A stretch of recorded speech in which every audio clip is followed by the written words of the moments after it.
क्या आपको ये पता है कि इंडियन प्रीमियर लीग आईपीएल विश्व की सबसे बेहतरीन सबसे बड़ी टी20 लीग का जन्म एक बगावत की वजह से हुआ था। Shahrukh Khan and Preeti Zinta are some of the big names that have won bids for cricket teams in the Indian Premier League. If you talk about 200 million fans watching the IPL, you're talking about the single largest league in the world.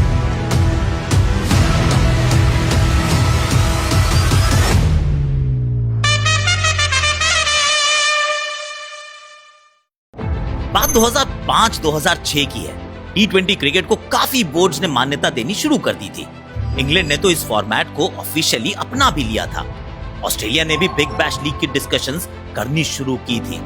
लेकिन भारत अभी भी टी20 को सिर्फ पैजामा cricket जैसा ही मानता था। सोच ये थी कि टेस्ट और ओडीआई क्रिकेट क्रिकेटर्स को अच्छे से निखरने का मौका देते हैं। टी20 क्रिकेट सिर्फ माइंडलेस स्लॉगर्स का ही फॉर्मेट है। बॉलर्स का तो रोल ही खत्म हो जाएगा ना, और बैटर्स की टेक्निक भी बिल्कुल बिगड़ जाएगी। सोच तो शायद गलत नहीं थी, पर समय बदल रहा था, और समय के साथ बदलना is not always a matter of choice. कभी कभी आपकी मजबूरी भी बन जाती है। एक भारतीय बिजनेसमैन सुभाष चंद्रा ने बीसीसीआई का दरवाजा खटखटाया। Why don't we have a T20 league? हम क्यों नहीं खेलते? उस मीटिंग में चंद्रा जी के आइडिया को कुछ ज्यादा सीरियसली लिया नहीं गया। He felt offended. आप नहीं करोगे तो मैं खुद कर लूंगा। ये थी बगावत की पहली चिंगारी।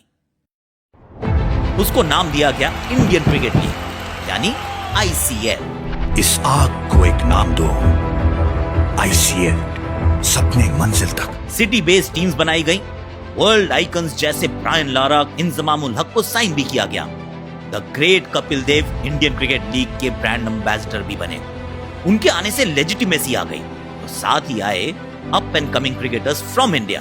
क्रिकेट खेलना सपना तो देखिए सबका होता है, पर खेलने के लिए मंच सबको नहीं मिलता है। और हमें भूलना नहीं चाहिए कि टी20 क्रिकेट को सूट करने वाले स्टाइल की उस जमाने में कोई कद्र भी ज्यादा नहीं थी। इंडिया के डोमेस्टिक वनडे क्रिकेट में भी वही लोग ज्यादातर खेलते थे जो रणजी ट्रॉफी में अच्छा करते थे। आईसीएल ऑफिशियली तो एक बगावत थी, पर इन क्रिकेटर्स के लिए बन गई एक वरदान। लीग के पास पैसा, sponsors, legends of the game and scores of cricketers थे। फिर क्या था, इवन रणजी खेलने वाले खिलाड़ी भी आईसीएल की चमक और पैसे को इग्नोर नहीं कर पा रहे थे। मास एक्सोडस होने लगा। इंडिया का रोबस्ट डोमेस्टिक स्ट्रक्चर और उसकी इंपॉर्टेंस पहली बार खतरे में नजर आई। BCCI acted fast. आईसीएल को अनऑफिशियल घोषित किया गया। स्टेडियम एक्सेस डिनाई की।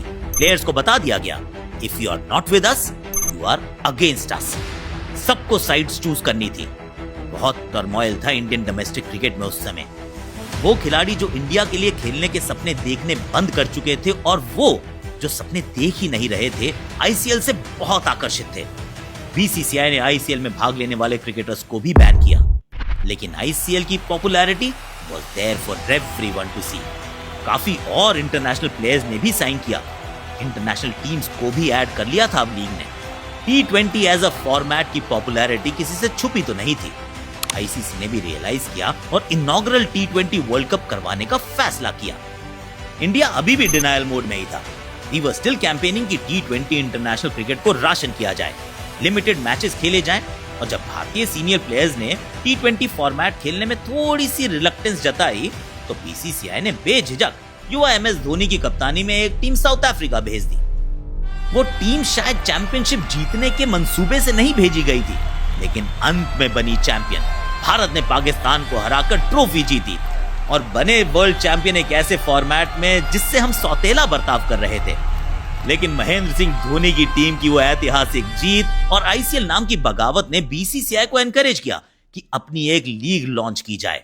And that's how the biggest cricket league in the world was born. TLF Indian Premier League पेश करते हैं क्रिकेट का कर्म युद्ध। 8 टीमों के बीच धुआंधार लड़ाई। आईपीएल का आगमन हो चुका था and cricket was never the same again.